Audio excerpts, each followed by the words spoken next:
Hello friends, সবাই কি করছো? এখন সকালের খাবার নিশ্চয়ই হয়ে গেছে। আমি এখন কিচেনে আছি, রান্না করছি চিকেন। এটা হচ্ছে সেই হলদিঘাটার চিকেন।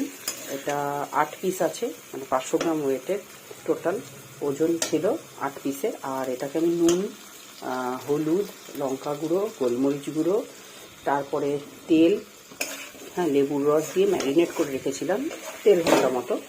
তারপরে আলুটাকে সেদ্ধ করে নিয়েছি। মাংস তো আলু না দিলে মাংসর ঝোল ইনকমপ্লিট, ওই জন্য দেখো আলু এখানে কেটে নিয়েছিলাম। এখানে মোটামুটি 6 পিস মতো আলু আছে, এগুলোকে একটু নুন দিয়ে সেদ্ধ করে নিয়েছিলাম।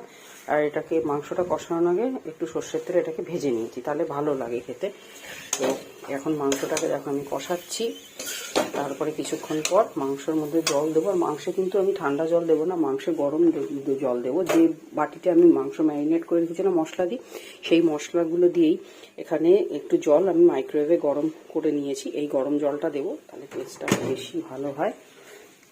তো এখন এটাকে কষাচ্ছি, একবার লো হিট করছি, একবার হাই ফ্লেম করছি, দুটো করে করেই করছি। না হলে কি হয়, মাংসটা মানে কষা তো হবেই না, উঠে পুড়ে যাবে, মশলাটাও পুড়ে যাবে।